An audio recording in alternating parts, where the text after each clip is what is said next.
Často sa mi stáva, že mi klient po upgrade nechá jeho starý stroj či už zadarmo, alebo za zľavu z novej mašiny. Toto je však asi to najlepšie, čo sa mi týmto spôsobom dostalo do rúk.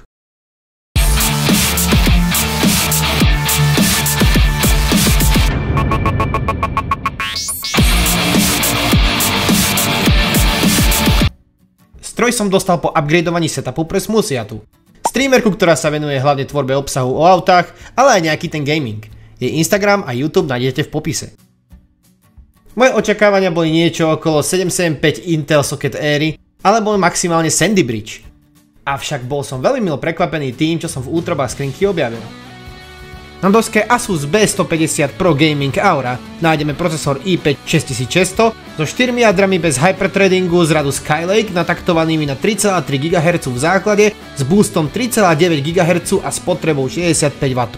Procesor má tiež integrovanú grafickú jednotku Intel HD Graphics 530. Doska samotná má prekvapivú výbavu a okrem RGB podsvietenia disponuje modernými vychytávkami ako M2 slot a USB-C konektor, čo sa v dnešnej dobe veľmi hodí. Procesoru sekundujú rámky Corsair Vengeance s celkovou kapacitou 16 GB v dvoch 8 GB moduloch s odporúčanou rýchlosťou 3200 MHz.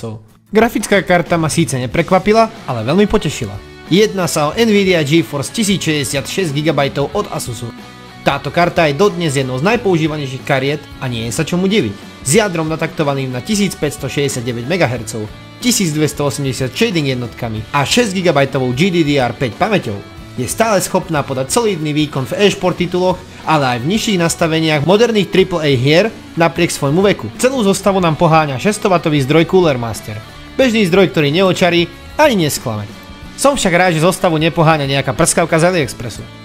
Disky v počítači neboli, ale to nevadí. V rámci testov používam svoj Apacer Panther SATA SSD, čo mi zabezpečuje kompatibilitu pre staré aj nové mašiny. Bolo mi povedané, že počítač už nie je dostačujúci pre potreby Smoothiaty a že je celkovo veľmi pomalý.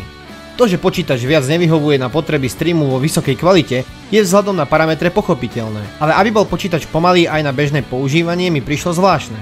i5 6600 je síce staršie štvorjadro, ale stále viac ako dostatočný procesor na bežnú kancelárskú prácu a prehliadanie webu. 16 GB DDR4 RAM je stále ešte dosť aj pre moderné herné tituly a grafická karta je tiež viac ako dobrá. Jeden pohľad do skrinky mi stačil, aby som vedel, kde je problém. Niekoľkoročná vrstva prachu a rámky v single channel konfigurácii tento stroj značne spomalovali.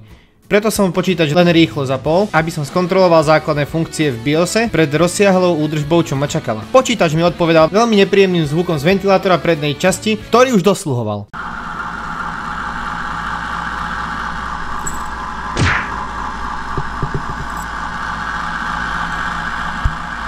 Nedostatočná údržba počítača môže okrem nepríjemných zvukov ventilátorov spôsobiť aj značný pokles vo výkone z dôvodu prehrievania a v horšom prípade ich nefunkčnosť. Preto údržbu netreba podceňovať a minimálne raz za 2 roky mašinu vyčistiť a naniesť novú teplovodivú pastu. Ak si na to netrúfate doma, rád vás privítam aj s vašim počítačom v kancelárii, kde tento problém na počkanie vyriešime. Nasledovalo teda hĺbkové čistenie počítača a prepastovanie procesora a grafickej karty. Rámky som osadil do správnych slotov, prechod v dual channel konfigurácii, skontroloval nastavenia BIOSu, pripojil môj SSD disk s Windowsom 10 a hrami a vrhol sa na testovanie.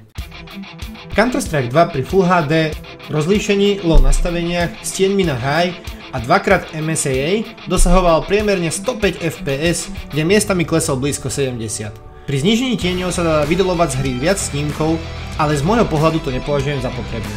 CS:GO je hra náročnejšia na procesor a v tomto titule nám i5 brzdí grafickú kartu. Elden Ring vo Full HD high nastaveniach s tieňmi na medium a odrazmi na low dosahuje 45 fps v priemere a v boji s efektami klesá blízko k 30. Hra napriek nižším FPS šla na pocit veľmi hladko, takže za mňa ideálne zachovanie vizuálu, ale samozrejme s nižšími nastaveniami sa dá v pohode prekročiť 60 fps. Red Dead Redemption 2 s prednastavením Quality so sliderom presne v strede dosiahol priemerné FPS v integrovanom benchmarku okolo 40 a v poklesoch sa blížil k 30. V nižších nastaveniach nie je problém dostať z hry vyše 60 fps. Výkon pri týchto nastaveniach je porovnateľný s hernými konzolami predošlej generácie, avšak s oveľa kvalitnejšou grafikou. Metro Exodus je jedna z mojich srdcoviek a titul, ktorý vyzerá naozaj skvelo na vyšších grafických nastaveniach. Vo Full HD high nastavenia s tieňmi na medium sú priemerné dosiahnuté FPS okolo 90 s poklesmi ku 60. Toto považujem za optimum, keďže sa jedná o first person shooter, hoci osobne by som to ešte trochu vytunil aj za cenu nižších FPS. Metro vyzerá naozaj skvelo a stojí za to si tie vizuály užiť. A poďme na Web3 benchmarky.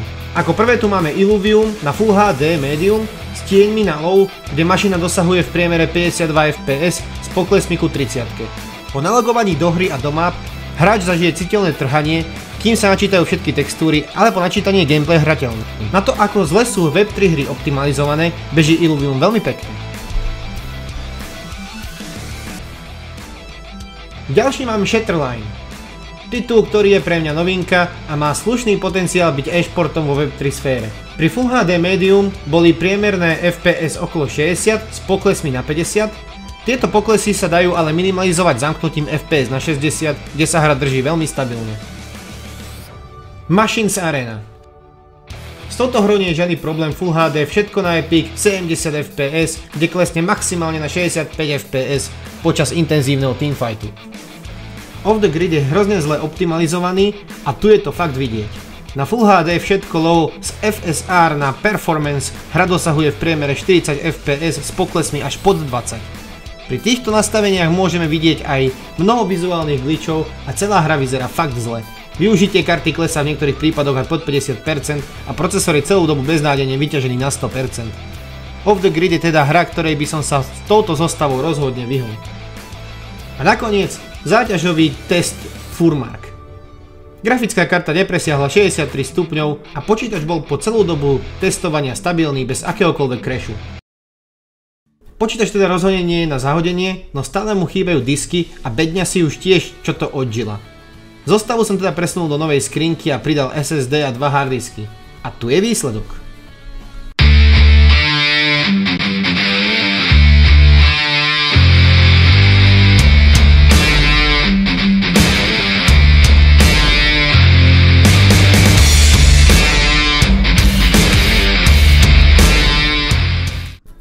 A čo takáto zostava stojí?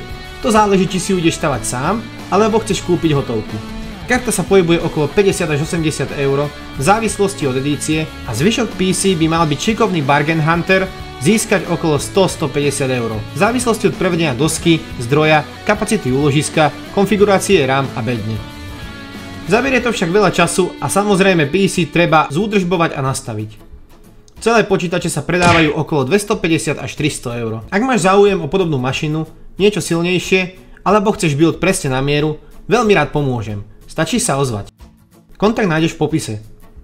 A ak by ťa zaujímalo, čo Smusia tá dostala ako upgrade, tak je to tento beast. Pre viac videí sleduj Horseplay.